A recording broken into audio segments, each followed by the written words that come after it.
Good afternoon, ladies and gentlemen across our beautiful country of Canada, our friends south of the border in the United States of America, and all around the world. I'm not going to name, there's 190 something countries in the world.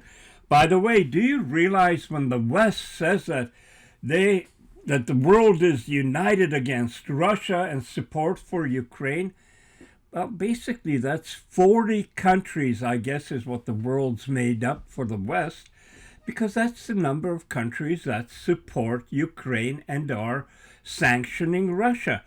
150 countries are not, and no, they're not Mickey Mouse little countries. India isn't sanctioning Russia. China isn't sanctioning Russia. And then you can go down the list of countries. More than half the people on the planet aren't sanctioning Russia, and many of them who have been under terrible situations with the West in the past are full-heartedly on supporting Russia. They're supporting China, and there's a new sheriff in town, people. And is it any wonder when we got a bunch of self-serving, brain-dead politicians on all sides, liberal, Democrat, conservative, Republican, whatever, however you want to mix them up, they are all the same, fighting for the same thing. That's why I said previously that Ron DeSantis, I like what he's done, but he isn't strong enough to go up against the deep state. For that, you're going to need Donald Trump, and you're going to have the gloves off attitude, because things are happening that shouldn't be. And it's the globalist, neoliberal policies, the WHO, which wants control over your health care. WHO is going to control Canada's health care, deciding when lockdown should happen, when restrictions should happen, because they're sent from the heaven. I guess that's all you could say. But it's not only that. World Economic Forum, who Justin Trudeau has attended, and who Klaus Schwab has mentioned in his speech, that, Trudeau was a graduate of World Economic Forum Young Leaders, and Chrystia Freeland is on the board of something at the World Economic Forum. I don't even want to keep bringing it up, because most people don't care, and their lying piece of shit media isn't telling people what's going on. So people, just carry on like everything is fine and dandy. They say, no weeds in our garden in Canada, except when you see the crap going on in our house, in our, what the hell is it? House of Commons. I'm going to think about this. I don't write it down. I'm just talking by feelings and passion. The House of Commons has, there's no friggin' honorable people in there. I don't care, even if you're supporting the Conservatives. There's nobody. Nobody deserves the title of honorable person. And least of all, the government that's in power. And that doesn't matter. If the Liberals get booted out and the Conservatives come back in, it's going to be a same old shit show. But right now, it's the Liberals. And this morning, first thing off, I came across this little video from House of Commons where Conservative leader Pierre Poilievre is asking Minister of Finance and Deputy Prime Minister Chrystia Freeland basically one really simple question about a second tax coming on Canada and Canadians. Do you think that witch could answer it? Hell no, she dances around more than a chicken on a hot stove. It is ridiculous. Is it a frog on a hot stove? Well, whatever. But you know what I'm saying. So let's take a look at this little shit show put on by Chrystia Freeland. And remember, she represents Canadians, so when asked a question, she should friggin' well answer it. And then also remember that when the House of Commons meet in the daytime, who the hell is watching? Even old people don't watch that crap because they don't want their blood pressure to go up. Younger people are at work or on the beach or in the sun or exercise, whatever. How many people watch the House of Commons? And if they don't know what the hell's going on, how can they support a government that has more secrets from their people than China or Russia combined? No, you don't have a right to know what's going on. We're just going to spring it on you continually. You know, it's the friggin' taxpayers. I keep saying that. We pay the taxes. Speak, bitch. Speak.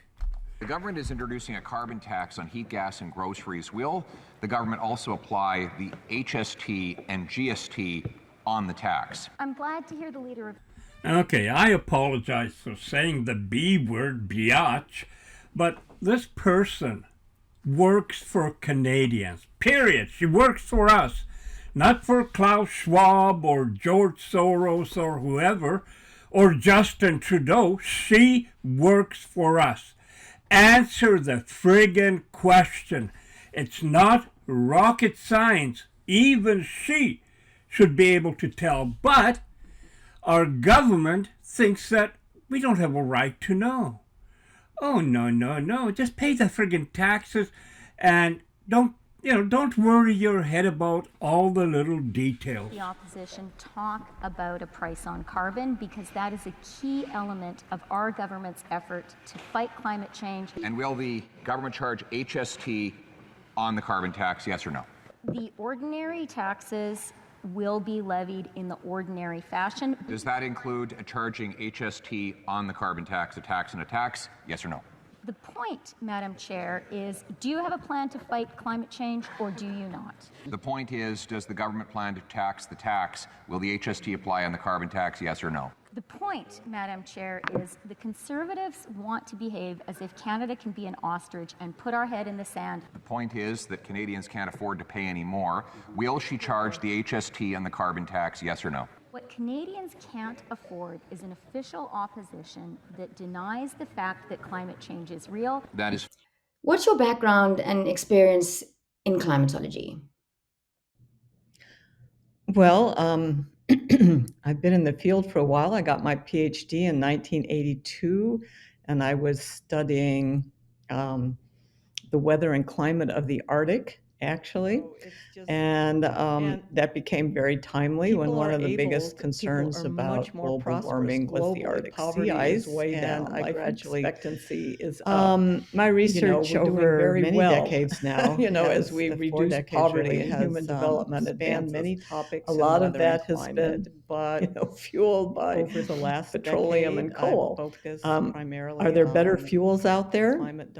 Well, hopefully in the future there will be, advanced nuclear. At this point, I'm no longer at Georgia Tech. Okay, first I'm going to talk about the sociology of why certain people have been separated out as heretics or even called deniers. The basic facts of the situation are pretty clear. The global temperatures have been warming. Humans emit CO2 into the atmosphere. CO2 has an infrared emission spectra, which overall acts to warm the planet.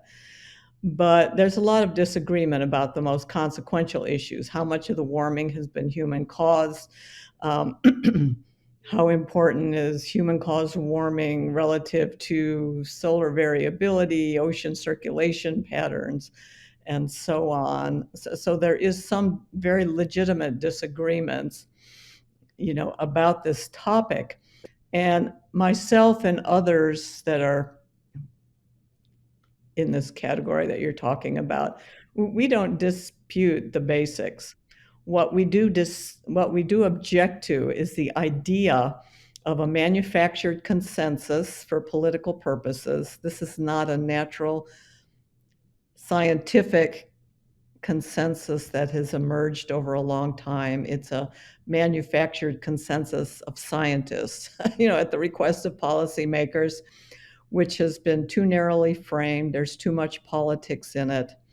And, that's what I object to. And there's a number of other scientists that object to this, attempting to say, oh, this is global warming, the floods in Pakistan and Hurricane Ian and whatever, It's possible that there's a minuscule component from the overall global warming, but it's very difficult to tease out from natural variability.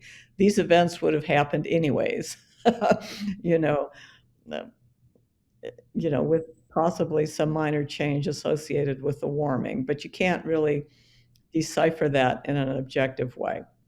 If you go back, okay, I'm in the middle, okay, people are being sued left and right over bad weather, governments, oil companies, and everything, because they're not doing, people who think that they can control the climate by, it's just a pipe dream. Even if we went to net zero, we would barely notice. It would be hard to detect any change in the climate. The climate's going to do what the climate's going to do. And there's a lot of inertia in the system.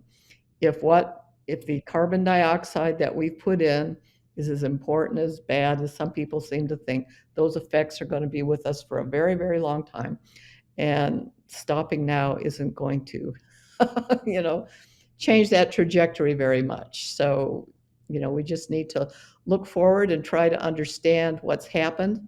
But thinking that we're going to control the climate by going to net zero very quickly is not good. But the gloom and doom, compared to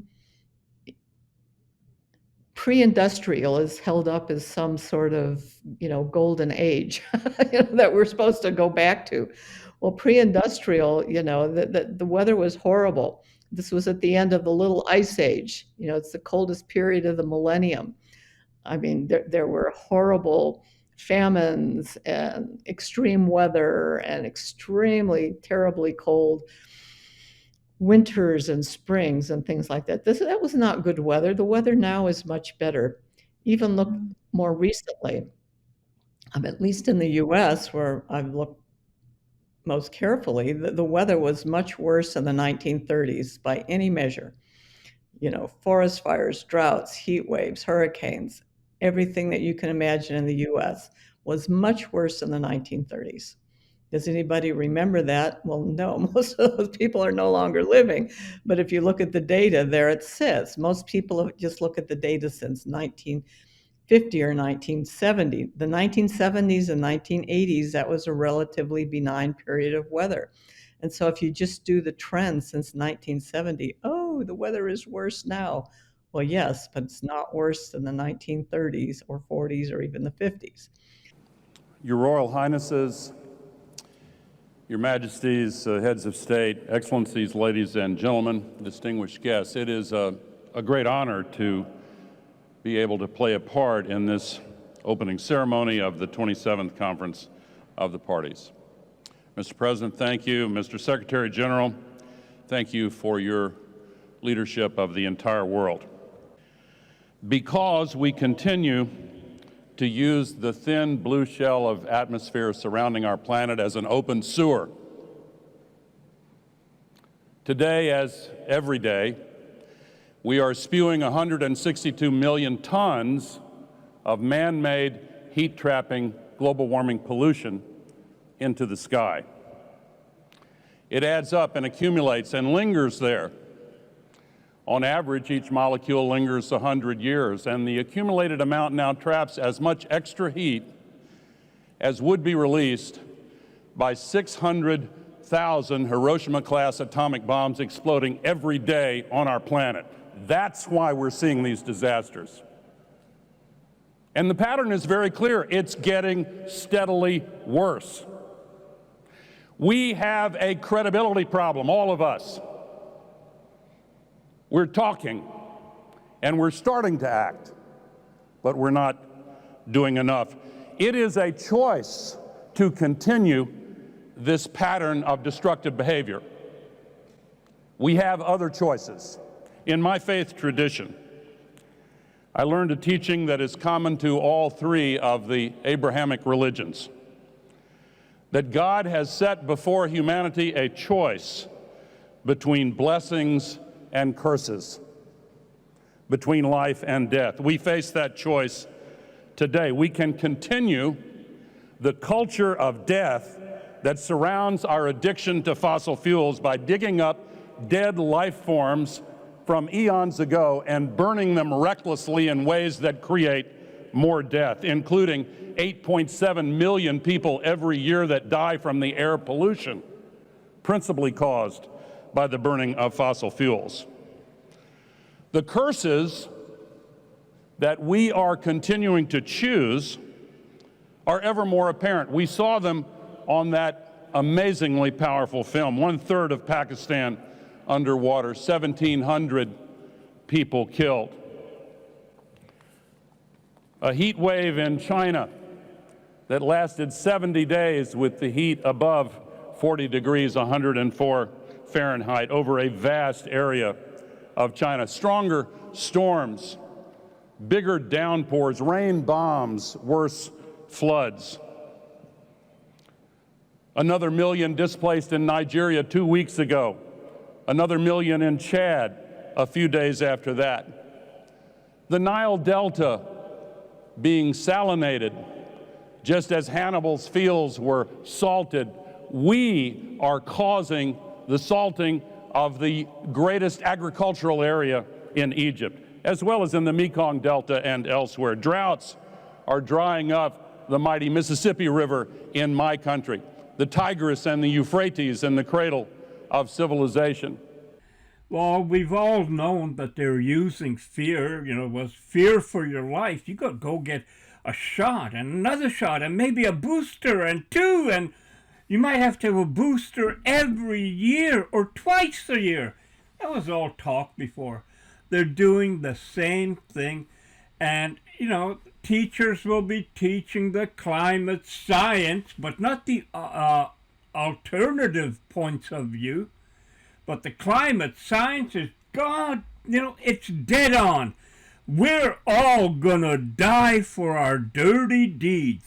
Dirty deeds. To the point where experts are predicting as many as 1 billion climate migrants crossing international borders in the balance of this century.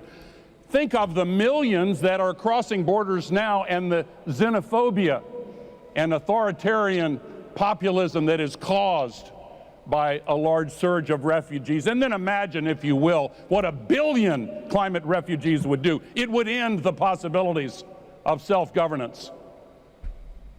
We have to act. We know that tragically, across the nations of Africa, these impacts are even worse, and in the Pacific Islands and elsewhere, and the poor suffer the most. The late Archbishop Desmond Tutu said climate change is the apartheid of our times.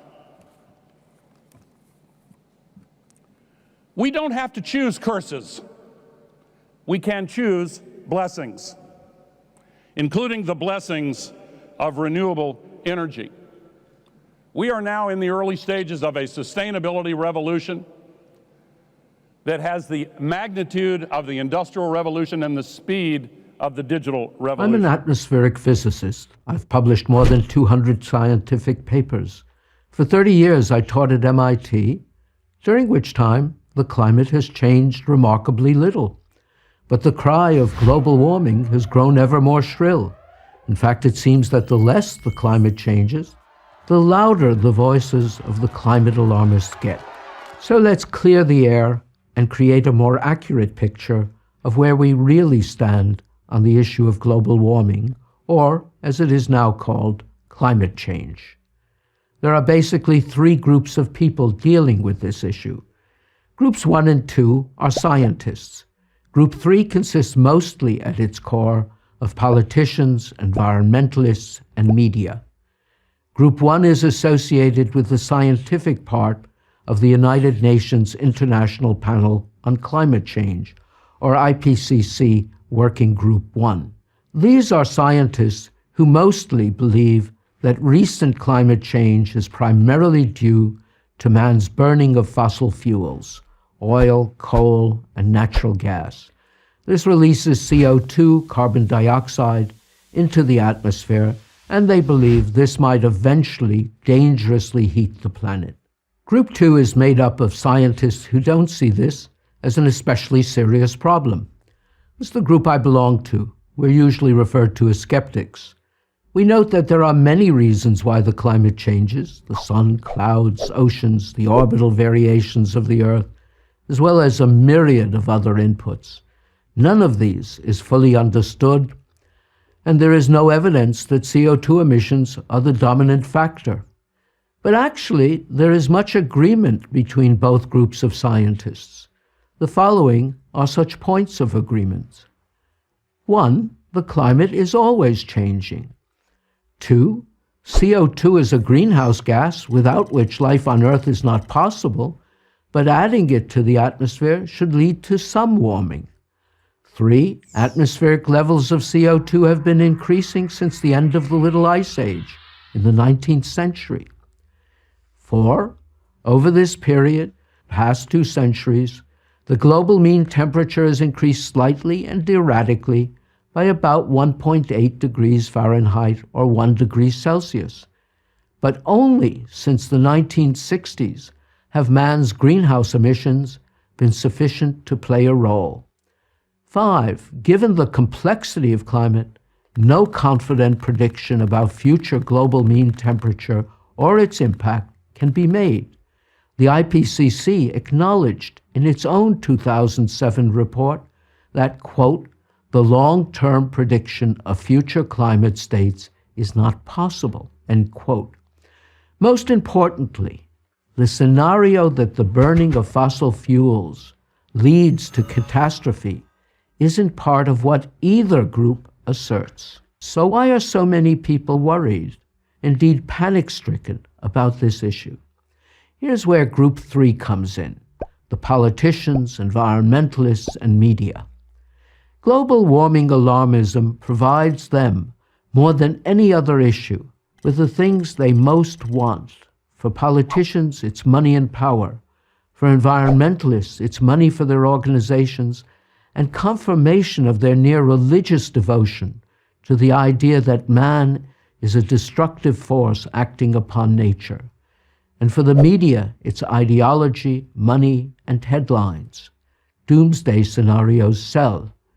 Meanwhile, over the last decade, scientists outside of climate physics have jumped on the bandwagon, publishing papers blaming global warming for everything from acne to the Syrian civil war. And crony capitalists have eagerly grabbed for the subsidies that governments have so lavishly provided. Unfortunately, Group 3 is winning the argument because they have drowned out the serious debate that should be going on. But while politicians, environmentalists, and media types can waste a lot of money and scare a lot of people, they won't be able to bury the truth. The climate will have the final word on that. I'm Richard Lindzen, Emeritus Professor of Atmospheric Sciences at MIT for Prager University. Just because you don't buy the crap that's being pumped out at you, that does not make you a climate denier. Maybe you just have more intelligence than the people that buy everything. You know, recently I've come across people that avoided getting their shots and jabs for, the incident we had a while back that in our free, democratic, free speech area we can't discuss. Oh, hell no. There's a lot of things we can't discuss as freedom keeps expanding because, we want to bring freedom everywhere. That's how good we are, except at home. No, we should have discussions. The government shouldn't just automatically put up tax and say that there's a cost for pollution, and you will have to pay for it. Like I said, everyone. your grocery bills, your household items, transportation, you name it. Everything is being impacted. And you know damn well there's a class of people that are going to be raking in the profits again, as it usually goes to the top. And the politicians will play along with them because they will donate to parties. And that's what it actually comes down to. Not politics for the country, for the people, but for the political party, so that they can decide your future. Doesn't that just sound, awesome? Anyway, I've got a lot more coming up on this topic, and going to close out with Chrystia Freeland. But imagine, what's going on in our world right now. If you were to talk about it 20 years ago, they would have locked you up. Yeah, men can't be women, you moron. And women can't become men. Oh, and you're saying a man is going to breastfeed and have a baby? Wow, are you ever cuckoo, cuckoo, cuckoo? Goodbye from the Angry Canadian.